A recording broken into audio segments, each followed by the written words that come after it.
is up, and welcome back to the Phoenix Mercury podcast. I am your host, Erika Day, and I'm joined by QB1 and my esteemed partner in crime, MVP on and off the show, Brittney Griner. Steven, I almost said Thursday, though. How the hell are we doing today?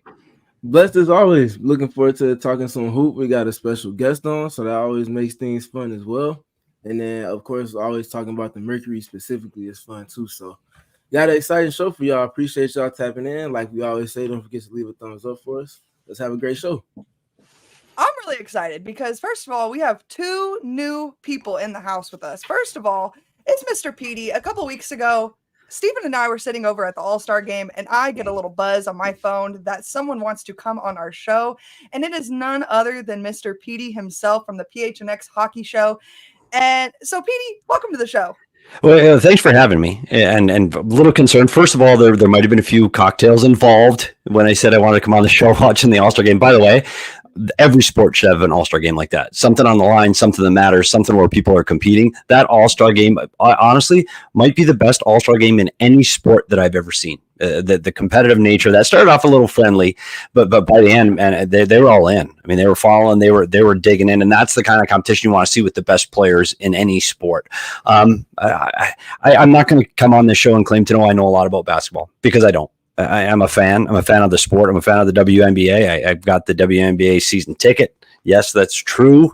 Now that the Coyotes are gone, hey, I like sports. Like if it's good, competitive, athletic sports, I'm watching. And one thing that the Phoenix Mercury have is they've got a really good ball club, and they got a team that's it's perennially a playoff team, and it's a team you can root for.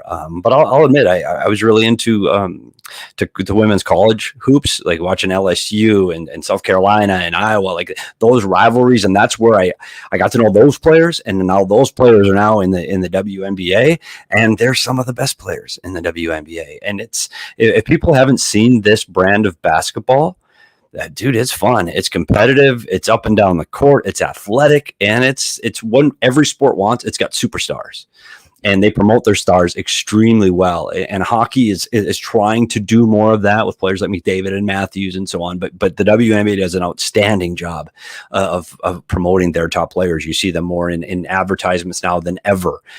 So I really do want people to tune in and try something new. And if you haven't seen the Mercury play, buddy, well, other than last night against Atlanta, because they weren't all that exciting in that game, and I'm sure Steven will break it down. Last thing I say before Steven jumps in, I don't know the defenses. I don't understand. Like I listen to Steven talk.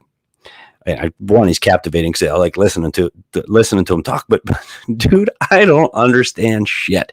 Like you're talking defenses, and I don't know, like doubling up this and that. I don't know, but I do know sports well enough to know what I think is good or bad basketball. So I really appreciate you both having me on, and I'm really looking forward to talking about the Mercury. I know both of us are so excited. We've been waiting this day ever since the All-Star game, and we laughed about that tweet together. But I cannot give Petey a shout out without giving our beloved production team a shout today, because we've got someone new in the house with us, a fellow Wildcat, fellow Big 12er. I would say it's safe to say a fellow Jeff Sims denier in the house, Kevin Thomas, producing for us today. So I'm really excited. How are we feeling about Jeff Sims? Look, Steven gets the bump. I get to stay on. Steven gets the bump. How'd it go, Kevin? Yeah, he produces the hockey show too. Thing. I didn't mean to take Steven out like that, but Steven's on now. So be back in a second. But yeah, hi everybody. I'm happy to be here. Thanks for having me, Erika. So yeah, I'm happy to be here. I'm amped. And Jeff Sims, yay or nay? Nay.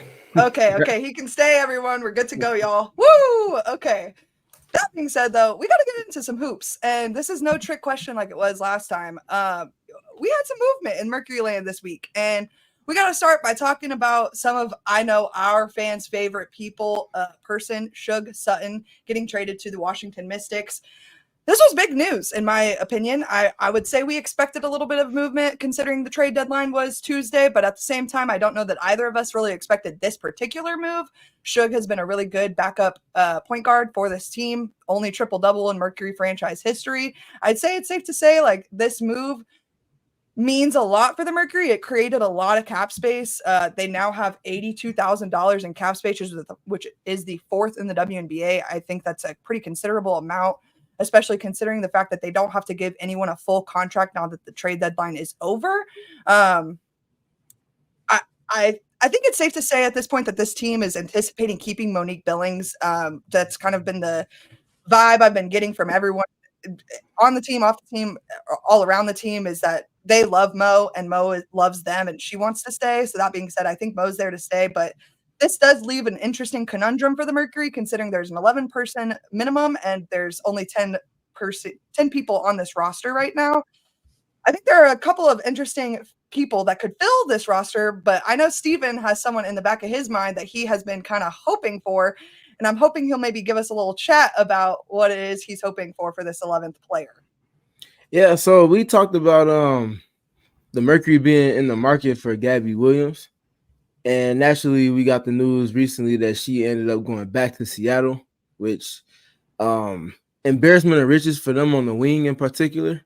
We don't have to dive into all of the names that they have, but let's just say they already had a fairly solid stock of depth, and now they just added ultimate cherry on top and everything that Gabby Williams is as a player, as a person, to their locker room as well, and as somebody that's familiar with their context, with the coaching staff, and obviously Jewel Lloyd more than anybody else, so, and Ezzie McBagor as well. So it's just a lot of fit there. Everything makes sense. They're going to be very much in everybody's way, and that's also a team that could potentially match up with the Phoenix Mercury based off of the way that the standings are set up at this moment in time. They're in that kind of window of teams that could either rise or drop and end up matching up with the Mercury in the first round, should things stay somewhat consistent to what they are now. That being said, though, Gabby Williams was the big name that we talked about. And then the other name that I'm just going to throw out there, this is not sourced or anything, just people looking at players that have spent time in the W, players that showed out in the Olympics for their native teams, and players that could fill multiple holes for any team. Emma Miesemann is very much that particular player. I don't know what the logistics are with the prioritization and all of that stuff, as we spoke to with the Gabby Williams scenario. I'm just saying that if Emma Miesemann was a type of player that could be added to this context for this team, she would be a piece that could really send them over the top. But the other thing that I'm going to also note, this team has just lost their backup point guard. So naturally, I mean, obviously Emma can facilitate. She's not a point guard, but she can very much be the captain of an offense in terms of running things and running actions, as we saw when they played Team USA with her native team in Belgium.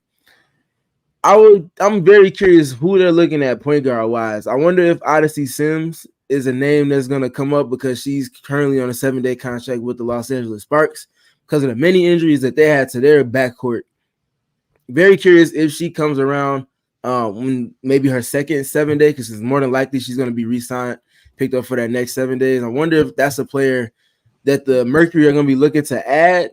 How would they go about doing it based off of the competition that's inevitably going to be there for somebody like Odyssey Sims, who was just second for the Dallas Wings in her tenure with that team again in scoring. I'm curious how that's going to come about, but those are the two names that I would just kind of keep an eye on. I got a question though. One of the things with Mo Billings on her 7-day, what is the situation with Mo, and how long does that contract? Can they redo another 7-day, or when is she a player that we're looking at? Hey, they're going to sign her long term for the rest of this season. Is that something imminent, you think? I would say absolutely. For reasons that me and Erika have been speaking to since like our third episode. Yeah, I know Erika loves her. Erika's all in. The fact that Mo wasn't on a train, like a official regular season roster, and then she had to be kind of brought in, just didn't make sense. She's far too good at a particular skill that's conducive to winning, and that's rebounding the basketball. She does it as well as anybody else. So I just don't think there's any way that Nate Tibbetts and company allow for her to leave Phoenix. I think she'll firmly be here the rest of the season. I mean, the biggest cosign that I can say context-wise, her first game, she played the most minutes off the bench for the Mercury. She played 20 minutes in her first game, and the impact was there, you know? So I just can't see them letting her leave. Past just the rebounding, though, she also brings a lot of energy, a lot of defense. Her cutting is just really, really functional for the team, whether she's getting the ball. I hear in they're those calling cuts. her the cut queen. Yep. It's very, very accurate. That's just something that she does innately. And the way that she fit without having to practice with the team yet really just speaks to, you know, the type of player that she is. I think she fits well personality-wise with everything they have in-house as well. So just can't see her leaving. So I think she'll firmly be the 10th player added to the roster officially. And then it's up to them what they do with that last spot. They can sign her for 2 more 7-day contracts before they have to sign her to a permanent contract. So I wouldn't be shocked if we do see exactly that, but that doesn't, I don't think either of our opinions does that mean that she won't get inevitably permanently signed to the roster by the end of that third 7-day contract. It's just kind of been the name of the game late in the season for these teams to sign to 7 days instead of filling out the rest of the roster. I'm not exactly sure how it applies to cap space, but I do believe it helps kind of alleviate just a little bit of their cap space so they can give them a bigger contract in the long run. Yeah, it's all logistics as far as not just, outright signing the player. Sure. So I think it's very much that trying to play the numbers game with the CBA and all of that fun stuff. So yeah. Steven, you had a little bit of a run-in earlier this year with a certain company that wouldn't give you your money back when they did you wrong, but I know of a company that gives you money just for signing up for a free checking account online. And so I wanted to get that in and mention that today. Desert Financial Credit Union. Listen, again, you can go online, sign up for a free checking account online, get $200 in bonuses just for visiting desertfinancial.com/200. For more than 84 years, Desert Financial has been Arizona's largest and most trusted credit union, dedicated to creating exceptional experiences by giving back to the community and providing financial solutions that just make life better. Join a credit union that is committed to giving back to the community and sharing success with its members. And do you know what else we have to read on today, Stephen? Just say no. Yes, I do actually. Oh, he does. It's something happening after this upcoming weekend that's very relevant. It surely is. It surely is. Yes, yes, yes. You know what? And I haven't even, how many days away is that? 4? 1, 2, 3, 4. That's not what we're talking about just yet. We're talking about the 79-cent Polar Pops with our friends over at Circle K. I know all of you guys have iPhones or Androids, and you can download the Circle K app and become a free member of the Inner Rewards. Get 3 cents off of your fuel, 5 cents for becoming a member. Petey looks like he wants to interrupt. Yeah, no, I've got it. It's 25 cents for your first 5 Phillips, 3 cents per every gallon after that. And Inner Circle is rocks. I tell you, every time you go there, bring up the app and you get something else free. I pulled up for gas the other day and I got myself a free Polar Pop just literally for showing up and opening the app. It's free. Have to do it. Jump into the Inner Circle at Circle K. And if you don't, you won't be able to get your free Polar Pop over at the Circle K in Copenhagen that Leah saw just a few short weeks ago. Man, I was watching you guys' show earlier today just to get a little bit of Petey's vibe, see what's up with them. Yeah, what's up with him? Glad I did that, though. But we're almost to the takeover part. Don't you guys worry. We're going to talk about that in here just in a little bit. But we're finally going to talk about some hoops. Yesterday, the Mercury took on the Atlanta Dream in the first of 2 quick stops in Atlanta. And obviously it wasn't exactly the results that the X Factor wanted. Starting out, let's just talk about the first quarter. A 6-point quarter. And, Stephen and I are quick to bring up this sentence, but when you have the embarrassment of wrenches that Nate Tibbetts have and you score 6 points in a quarter, it leaves the X Factor, myself, Stephen, Petey, I'm sure alike, just a little deflated. And I was ready to talk about Nate's goal and one of the team's goals of keeping, the other team at bay with 20 points or less per quarter. And they did exactly that through 3 quarters yesterday. But when you have a 6-point quarter and you're not able to score 20 points in the 4th quarter, that makes a pretty difficult basketball game to win. Yeah. I mean, 2 for 15 from the field, 0 for 5 from 3, 5 assists, 1 assist and 5 turnovers. That's just not going to get it done.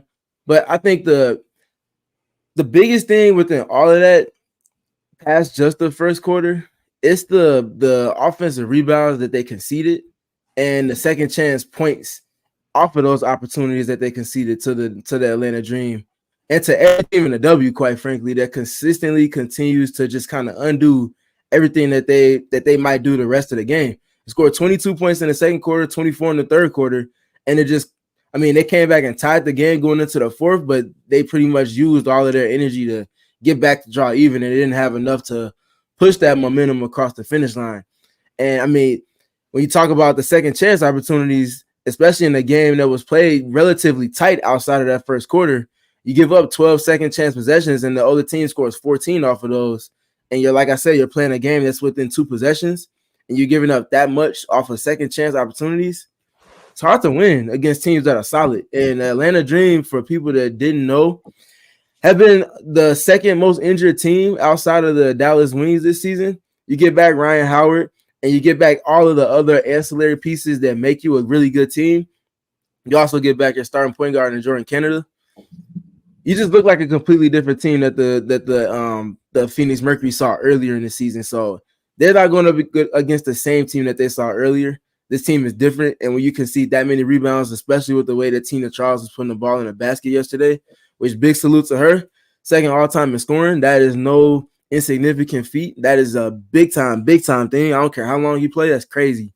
But yeah, when you concede that many second chance possessions, you really put yourself way behind the 8-ball or behind the chains. Yeah, but for me, Steven, it was really this start was poor, and you start to wonder why, because they played so well against Chicago just a couple nights earlier, and then you come into an Atlanta team below you in the standings. Hey, playoffs are coming. Like you gotta start playing some of your best basketball at this time of year, and not only that, your best players have to be your best players. And for the Mercury coming out against Atlanta, they just weren't good. And what happened? It was missed shots, it was missed passes, fumbling the ball on the dribble, turnovers, like you talked about. And then after Sophie Cunningham misses her first few threes, now she's frustrated. And so what does she do? Her and BG are frustrated, so they start taking fouls. And now you got to take Sophie Cunningham out of the game. She's not even in the game yet, and she's got 3 fouls. And so it just kind of snowballed for this team. And I don't know. I only liken things to hockey. And in hockey, when you have a start like that, one, it's you can play 3 and 4 nights and you're tired. And you got to look at 3 of their best players were in Paris for a couple of weeks. Dude, that's a tough flight. That's a lot of big games. You can be tired. And let's face it, this team's an older team. Like the Mercury's got some older players on their team with a lot of experience, and experience is outstanding, but sometimes you get tired legs. And I think you really saw that, because to your point, Steven, second and third quarter, they came out shooting and they did better, but you can't fall behind like that in the first quarter, shooting as poorly as they did. And I don't think most of their good. Kahleah tried really hard. Like at Kahleah Copper, I think Copper was the one that was closest to playing her game. Like she tried to will herself through this game. Like she really did. But even BG underneath was good. And I think she made some really good plays.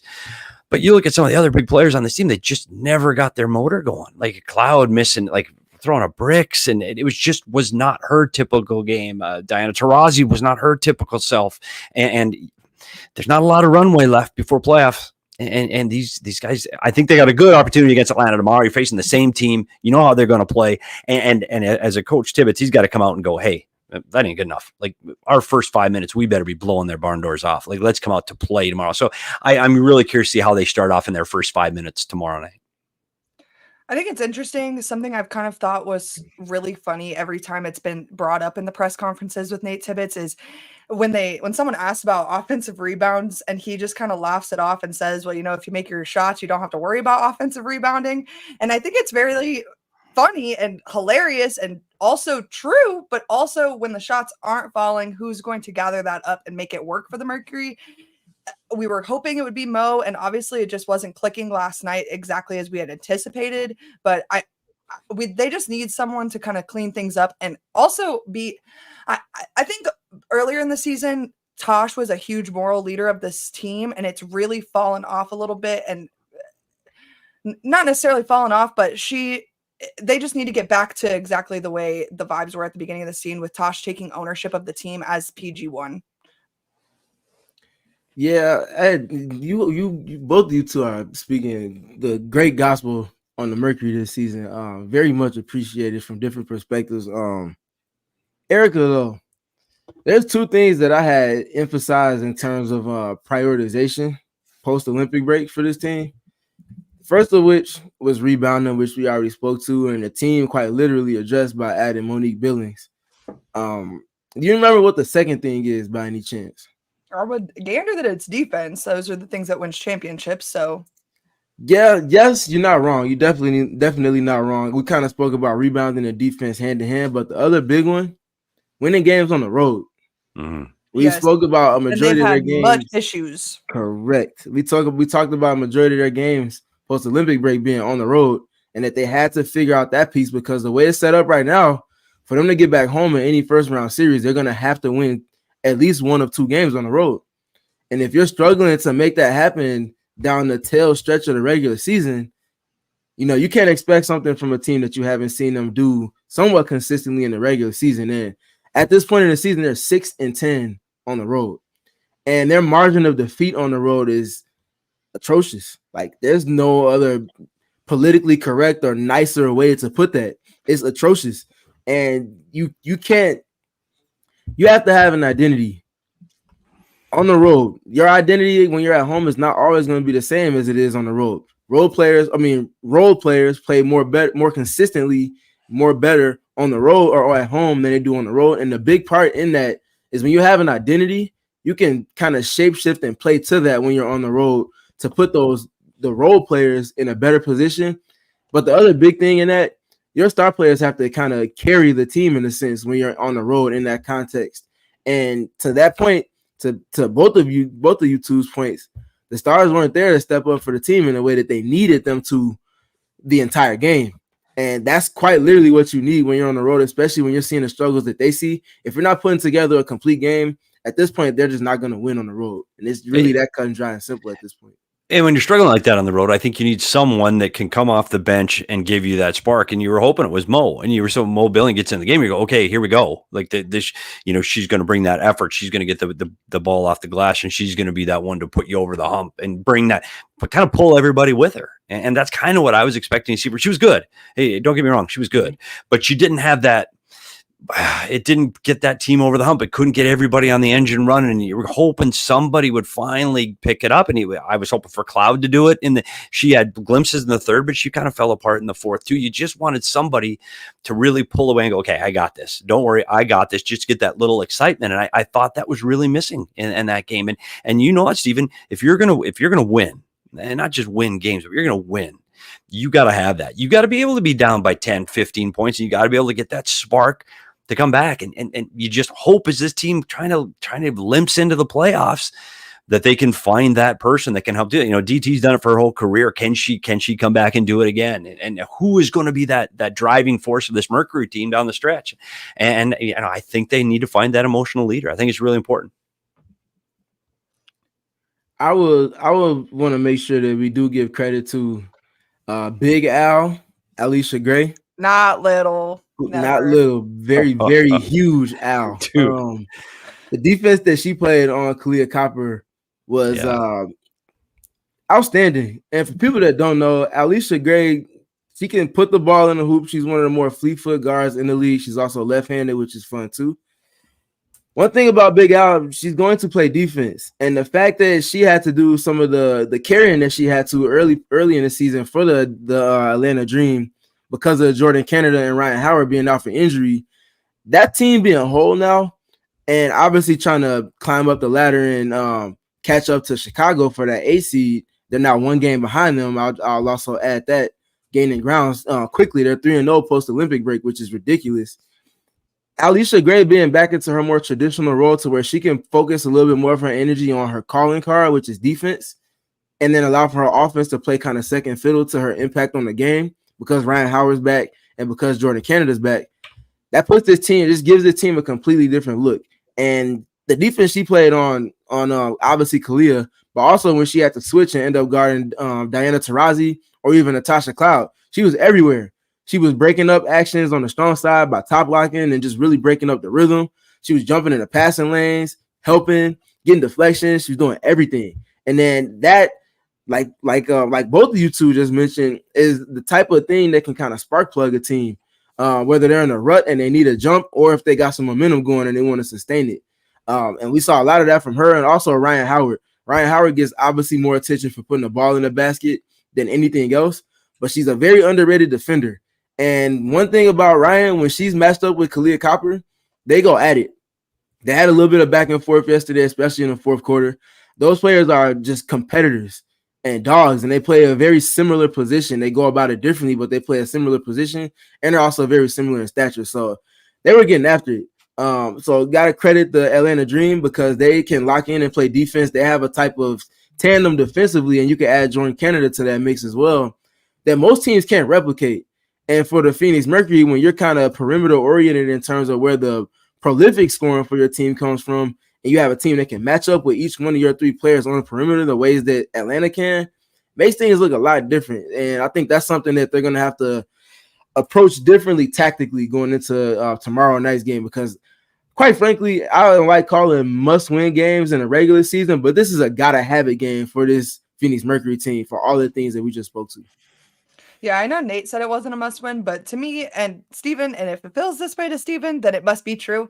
It definitely feels like a must-win game. This is the final. Gotta have it. Gotta have it. Gotta Oh, have it. my bad. Different urgency to that. Yeah. Must Different win to me means there's no tomorrow if you lose. Yeah, it's game 7. Gotta have must it. win. Yeah, you're down by 3-1 in a 4-game series. Correct. Yeah, but you're right. But the advantage for them, Steven, now is they know it. Like they spent the last 48 hours going, okay, that wasn't good enough. We know we're better than that. Individually and collectively, we're better.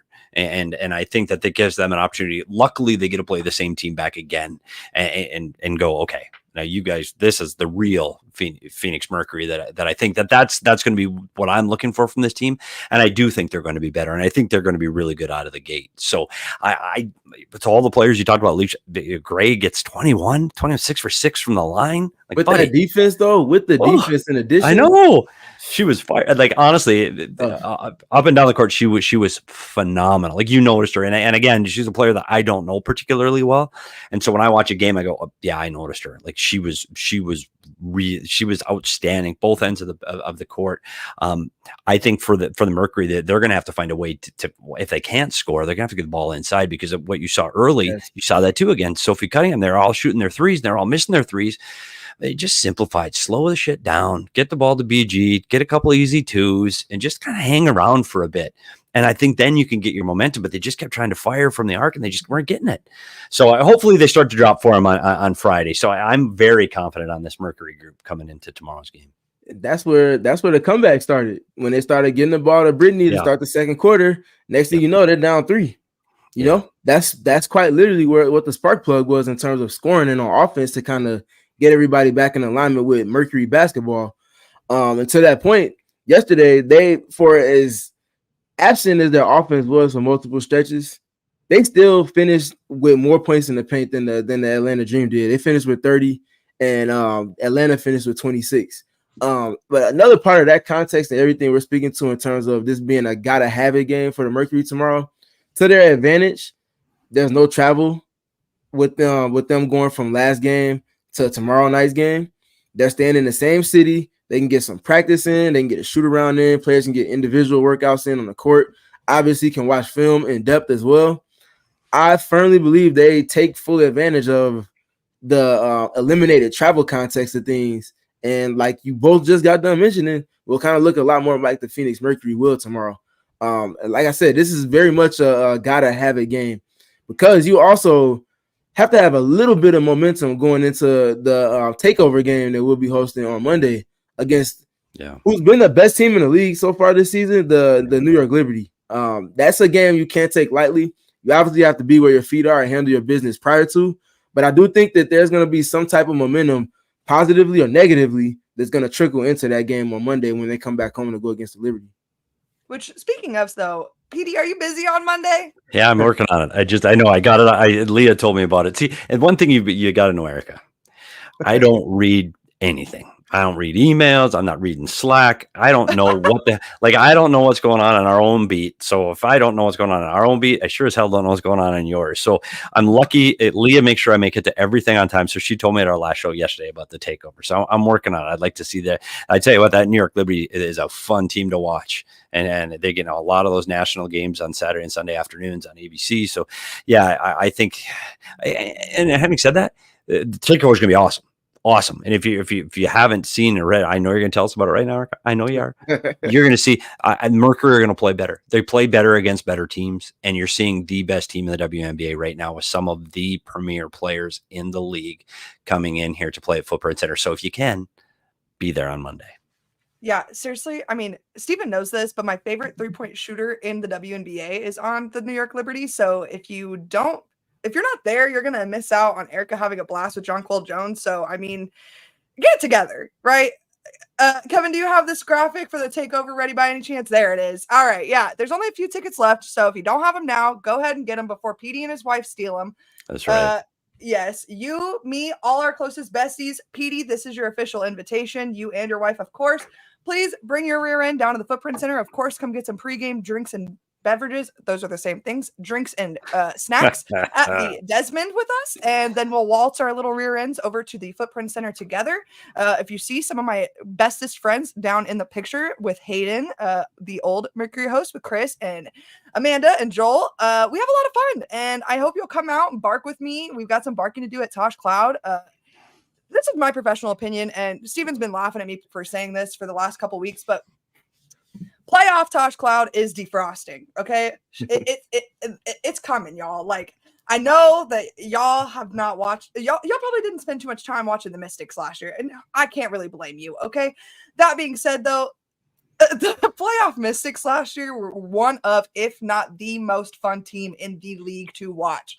It was just incredible basketball, and all of it. I'm not going to say all of it. That is a little exorbitant, but 99% of it was fueled by our own point guard, Tosh Cloud. And now I'm really here for it. She's coming out. I can feel it.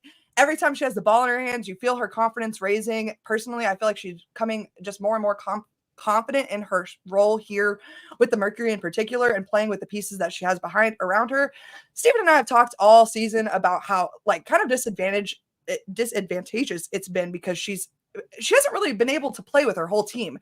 And like, this is no shot at Natasha Mack. Y'all know I love the Mack truck in this house. But that being said, like, there's a big difference between throwing a pass over to Natasha Mack versus throwing a pass over to Brittney Griner. And so there have only been like 12 to 15 games that all this whole, real starting lineup has played together. So I'm just excited to watch how Tosh continues to grow in her role.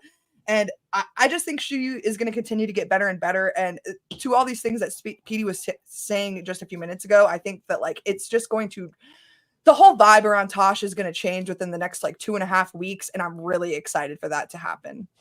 And what I'll continue to speak to, I spoke to it on the very first episode when we were doing our introductions to Kahleah Copper and Natasha Cloud. I mentioned capital D, all caps, dogs, woo, woo, woo, all of that. I also spoke to Natasha Cloud's most recent game prior to her becoming a Phoenix Mercury. Game 2, they naturally lost that game in New York, but with their backs against the wall, the team needed Natasha Cloud to put the ball in the basket. 33 points, knocked down 5 of 7 attempts from deep, knocked down all 4 free throws, 9 assists, 4 steals, 6 rebounds. Literally, fun story, real quick. The Mercury earlier this year had sent out this like memo saying that it was Tosh Cloud's career record scoring night. And I'm literally texting Steven within 30 seconds of the email. This has to be a lie. They know about her playoff game last year, right? Like literally within 30 seconds. That's how memorable those 33 points were. Like, get ready. It's here. Okay. Yeah. And that's Steven. That's what we were saying before. Like that emotional leader that can give you that spark when you really need it. That's her job. She should be that player. And you could see her, like she was trying to will it in the third quarter and it just didn't have the gas in the tank to get it done. But that's the player. You're right. I think that's one of those players that's incredibly important. She's not going to get some of the, the Kahleah Copper and Diana Taurasi press and BG underneath, but she's the one that I think if this team is going to perform well down the stretch and into the playoffs, I think Natasha Cloud is going to have to be one of those key players for this team emotionally, energy, and bring that spark that sometimes like yesterday was just missing. And yeah, that's part of her dynamic. You want her to knock down threes, you want her to run pick and roll efficiently. The energy part and the leadership part is very much a part of the point guard's job that extends past the box score can show. But another thing that extends past the box score can show, and something that Natasha hangs her hat on, which if you ask her, she'll mention it to you before anything else: defense. That game that I'm speaking to end last season, where she had 33. And all of the other stuff in the box score, she also was solely tasked with containing, disrupting the rhythm of, and stopping Sabrina Ionescu at home while they were in, obviously, Liberty territory. And she held her to 11 points on 11 shots. In the playoffs. Like the defense she was playing, she was stuck to her hip like glue. she couldn't breathe without Natasha's hand being somewhere around the ball and on her hip legally. And Sabrina Ionescu did not have fun that game in any capacity. And I think that's the template for Natasha. Knock down your catch and shoot threes. Naturally, being on the Phoenix Mercury, the pressure to score is not even comparable to what it was when she was on the Mystics, especially last season with the injuries that team had. So you would think it's just more cut and dry in terms of what her role is. We need you to play great defense, which she's been doing. She's all W first team defense by my money. And then you need her to knock down shots. Now, the shot part wasn't there to the extent you would like yesterday, but she still ran solid pick and roll actions. But yes, to the point, she has to bring all of those things on the margins for this team to be optimized. Naturally, some of that was there, but not enough of it was. I think she'll be the first to admit that she can be better than she was yesterday as well. And one thing about a dog, they're always going to respond. They're not going to respond emotionally, but they're going to respond with their play. And being able to play against the same team in the same city, I firmly believe that they're going to, show up and it's going to look a little different tomorrow. I have a question, and I was going to ask this, but then Dylan AZ in the chat beat me to it.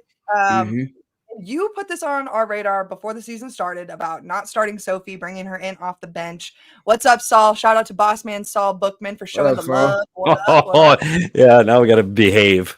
No more cursing, you guys. I know. But no, you put it on our radar that probably Beck was going to start over Sophie, and so I'm curious maybe if you think that similar scenario could play out with Mo Billings and see if maybe Sophie could bring that same spark she brought off the bench at the beginning of the season.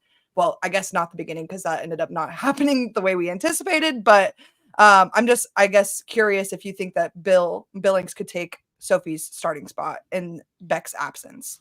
I don't think so, just because Mo's only had one practice with the team, and if the team practiced today, it would have been just 2 practices. I think she could spend more minutes on the floor potentially than Sophie if things kind of keep going the way that they have been. But I just can't see her outright starting over Sophie. But I also think that they need the spacing that Sophie provides just for the team's functionality. They're used to playing with 4 spacers on the court plus a big. So when you kind of double down on bigs, like Nate mentioned that with Rebecca out, you're going to see more 2 big lineups before they sign Mo Billings with Natasha Mack and in addition to Brittney Griner. I just can't see them starting Mo outright, though. I would not be surprised if they do, but I don't see it happening just because of the practice part that I spoke to going into tomorrow's game. But matchup-wise, I feel like the way that Atlanta matches up in the front court, that would be one team that would kind of sort of make sense for you to go with 2 more traditional bigs than obviously against a team like the New York Liberty, they will be waiting for you on Monday night. So if it was to happen, I think that tomorrow night will be a game and just kind of like a short stop. And then when you get back home, you go against the Liberty, you get right back to what the point A to point B has been for you all season. Steven, you said, I've got a question, and it's, again, I'm trying to learn the game, and I know in a hockey game, you can tell some nights when somebody doesn't have it. You can see, and you'll see they'll shuffle lines up, you'll cut somebody's minutes back.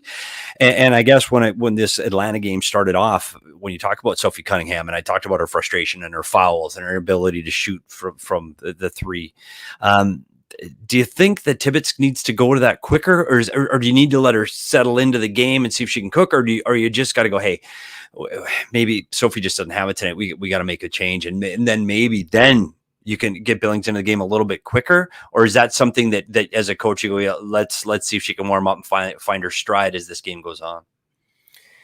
So I don't think this situation is as abrupt as needing a starting change. Oh, no. I meant earlier in the Atlanta game, in yesterday's game. Like, do you think that the Sophie change could have happened a little bit earlier, but substitute for her? I know they, after her 3rd foul, they did, but it's something you could see building, or frustration was building, and maybe sit her down a little bit earlier. I don't know. Again, I'm just trying to learn the game. Mm-hmm.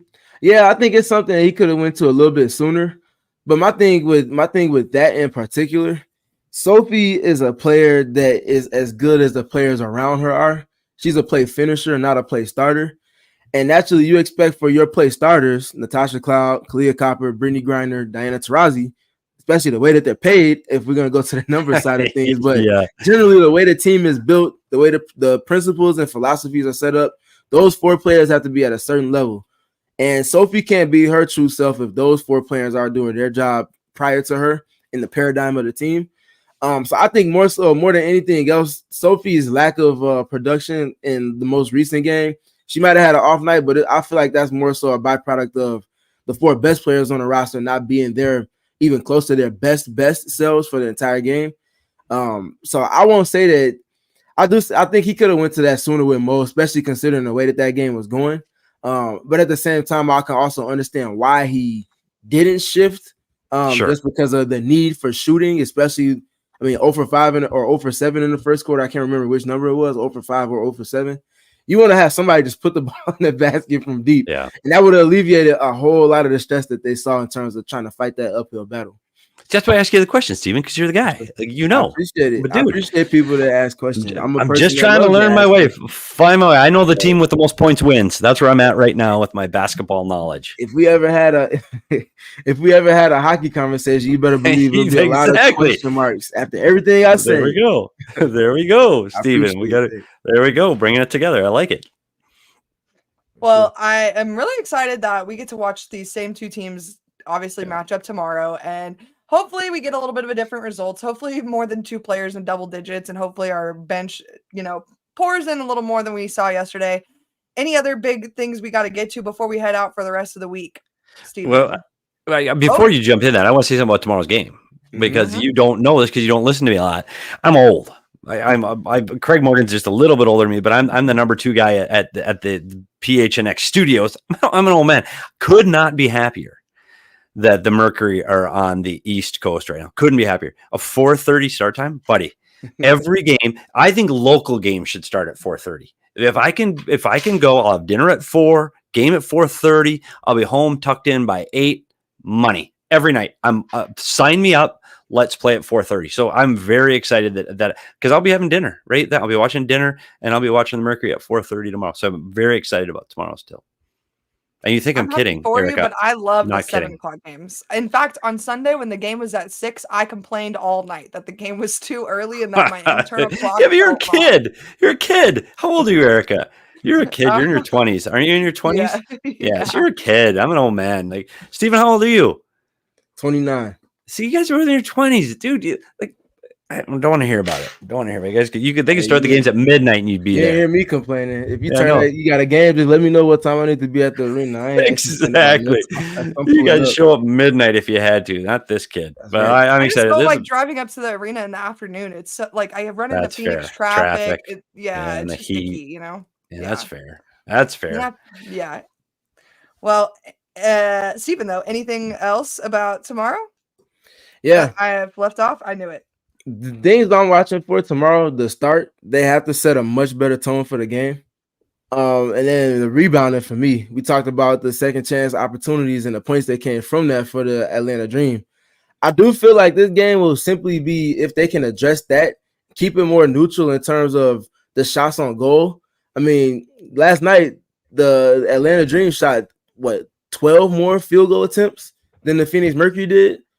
That's not going to get it done. 12 more attempts from the field, and then they also had, I think it was 6 more free throw attempts.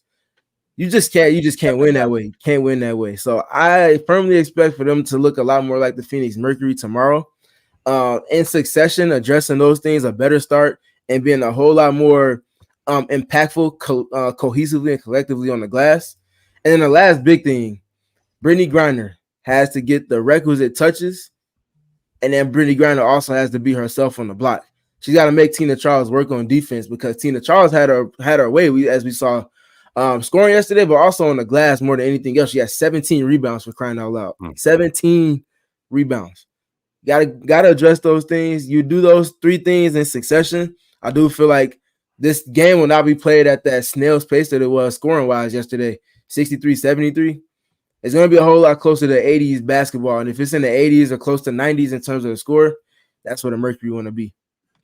I'm just cracking up because when you said that stat line from Tina Charles, all I could think is that that's an Angel Reese stat line, you know? Mm-hmm. Yeah, for sure. For sure. So I just need to take a second before we go. I got to take a second to apologize to Big Boss Man Saul. He's disappointed in the comments that I didn't show up to the meat party, and now he doesn't ever want to invite me to ever. Why do you miss the meat party? I was at the Mercury game, Petey. Like, okay. I will say this, though. Erika, do you know where Saul lives? He is closer to Tucson than he is to Phoenix. Buddy, I know. I had to get a map out, like a paper map to get to Saul's house. Dude lives so far away, and the meat was fire. Like I tell you, Saul, I didn't get to talk to Saul because Saul had like 3 or 4 grills and smokers. He had so much shit going on. Food was outstanding. And I didn't see the comments because I don't know how to read the comments while we're on the show, but I agree with Saul. You should have been there, Erika, because it was a really good time. And I don't miss a PHNX party. Erika, you need to show. I tell you what you need: hotel, Craig's, Morgan's, St. Patrick's Day party. Like that gets a little bit. That gets a little bit. Listen, silly.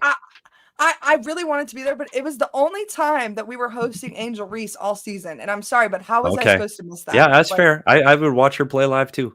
I would absolutely pay to see her play. I'm sorry, Kennedy Carter. Like, you never knew what could have busted out in that game. Like, it was bound to be good and juicy stuff. Like, one thing about Erika, she wants good television, and that was sports exactly come that. first. Erika, sports come first. I'm all in. Oh, and also from the comments, Christina says to check your Discord DMs. I'm not sure if you know how to do that, Petey, but if you I'll figure it out. It's help. Christina. I'll get on it, Christina. You know I'm not good at that. I'll try it. I'm not good, but people know it. Like, I'm just not good at it. I don't check my email. I don't know. I'll check my Discord DMs. I'm on it. Great job, guys. Petey, I think you've done a great job for your first time talking about hoops. I tell you what, I'm really into this team, this sport, and if people aren't watching, they need to be. And I know hockey fans right now, dude, hockey doesn't start for another month. Like, let's get on it. Get. It's going to be playoff basketball before you know it here in the Valley of the Sun again with this Mercury team with some really, really good basketball players. And when they're cooking, they're good. And so tune in now. It's jump on the bandwagon. Plenty of room. And I'm all on board. Toot. I'm on the train. Let's go. See, can I say one more thing though? I don't understand half the shit you guys are talking about. And part of it's I don't understand the basketball part. But Erika, dude, I don't get it. Like, I need a slang dictionary from you in the 20s. I'll write stuff down. Don't apologize. Be you. You got to be you. But I'm just saying, I'm in my 50s, so I will have to write down things, and I will send them to you. What does that mean? So that's fair. And as long as you're willing to answer, we're in a good space. I'll help you out anytime. Do you know Doug Tamaro over at ASU? Yes. I taught him what Stan meant, and I feel like that has been the just that helped him. Number one thing I've done in my career so far. You know what I mean? Just teach Doug Tamaro Stan. Yeah, I loosely understand Stan. Thanks to Eminem, I kind of get that. I had a feeling you were gonna go that route. I'm glad you said it. Yeah, for sure. But to Petey's point, before you close us out, Erika, you're not getting better Mercury coverage than here. You're not getting the same type of thorough Mercury coverage than here. You're not going to be entertained with slang and all other types of recency and current culture stuff. You're just not going to get that type of coverage that we're presenting. So for anybody that's new, thank you for tapping in. Don't forget to leave that thumbs up. Watch, listen, learn, enjoy, come and get entertained. We do this. Agreed. And if you want to learn the game, it's Steven. Dude knows the game. He does. And you can sit there and listen to it.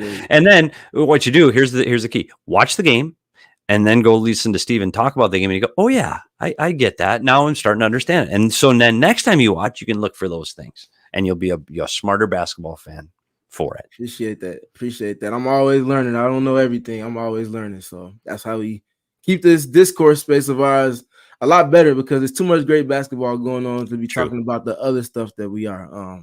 These players are too good at their jobs. It's more than enough to talk about on the court. That's all I'm going to say on that. Well, before we go, Petey, where can they find you normally?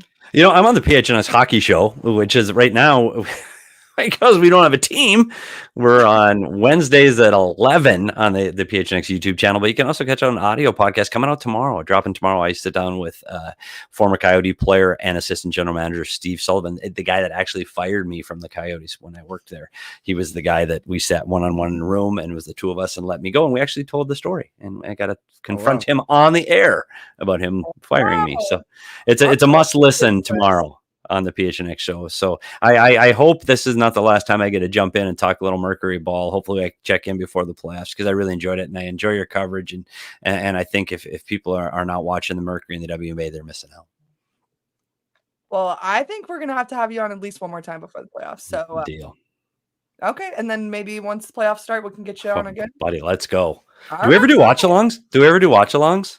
No, but Steven and I were thinking about how we could do a post game, but since Steven covers 2 teams and like I drive 2 hours both ways, it kind of makes it virtually tough. really difficult to do that.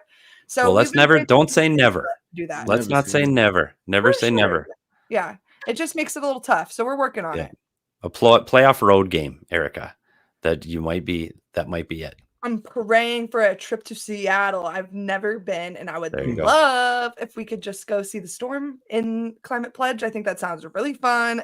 Go watch a win. Sounds like a good time. But Steven, in the meantime, where can they find you and all your good info about hoops?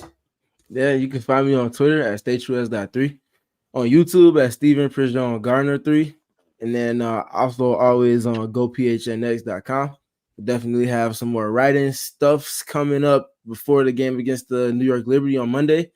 Just kind of assessing the handful of games we will have seen prior to the game that's taking place Monday. So tap in with me on all 3 of those platforms, and definitely live with the games going on, talking about the different things I'm seeing and all of that fun stuff. So tap in. Let's continue to clean up this Discord space of ours and make it the place that it should be. I'll kind of keep it frank on that. Well, and if you're not following both of us together on Twitter over at PHNX_Mercury, be sure to get on that.